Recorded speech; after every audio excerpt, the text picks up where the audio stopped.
Donc, dans votre classe, dès que vous la créez dans le canal général, vous le savez, au niveau de l'onglet Fichier, vous avez un dossier appelé Support de cours qui est protégé. Donc, les élèves ne savent pas aller modifier les fichiers qui s'y trouvent, ne savent pas les supprimer, ils savent uniquement les consulter, donc ce qu'on appelle le mode lecture seule. Par contre, lorsque vous créez un nouveau canal, donc par exemple le canal pour le thème 1,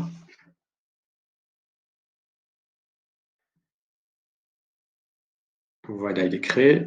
Que vous allez au niveau de l'onglet Fichier, ben, celui-ci est vide. Et si vous créez un nouveau dossier, donc je vais appeler ressources du thème 1, celui-ci n'est pas protégé. Donc l'élève pourrait très bien le supprimer, ce que je vais vous montrer tout de suite. Je vais basculer avec le compte élève. Voici. Donc j'ai mon canal général, le fichier support de cours. Ben, je vérifie, supprimer.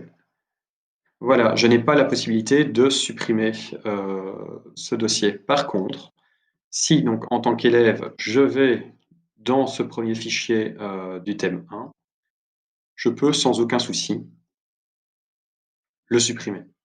Donc je vais vous montrer comment éviter ce genre de petits inconvénients. Donc je reviens avec mon compte prof, j'actualise la page.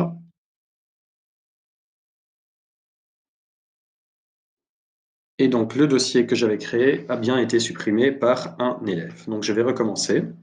Dossier, donc je vais l'appeler support de cours du thème 1 et je le crée. Et je vais créer un deuxième dossier, c'est pour vous montrer les différences. Donc dossier brouillon. Donc là, ce serait par exemple un dossier où je mettrai des documents que je n'ai pas envie de partager directement à mes élèves. Donc, les brouillons n'ont aucun intérêt pour les élèves, donc j'aimerais bien que ce dossier soit masqué, donc qu'il n'apparaisse que pour le ou les profs et qu'il soit invisible pour les élèves. Et le dossier support de cours, ben, j'aimerais bien qu'il soit protégé, que les élèves ne puissent pas le modifier. Donc vous avez ici les fameux 3 petits points. Si vous cliquez dessus, vous avez ouvrir dans SharePoint, ce que je fais. Une fenêtre s'ouvre dans mon explorateur Internet et vous voyez, on retrouve donc dans SharePoint les deux dossiers que je viens de créer. Je vais commencer par le support de cours. Encore une fois, lorsque je mets ma souris, il y a 3 petits points qui apparaissent. Je clique dessus et vous avez en troisième position gérer l'accès. Donc, je clique sur gérer l'accès et une fenêtre s'ouvre sur la droite et la dernière ligne, donc vous voyez les membres, donc les élèves ont la possibilité de modifier mon dossier. Donc ce que je vais simplement faire, c'est cliquer sur la petite flèche et aller mettre consultation possible. À partir de maintenant, le petit crayon, il est barré. Les élèves ont la possibilité de lire tous les documents, d'ouvrir tous les dossiers Word, Excel, PDF, n'importe que vous allez mettre dans ce dossier-là, mais ils ne sauront ni les supprimer, ni les modifier. Et pour mon dossier brouillon, je reclique de nouveau sur les 3 petits points, de nouveau sur gérer l'accès, mais cette fois-ci, au lieu de les mettre en consultation possible, je vais arrêter le partage. Voilà.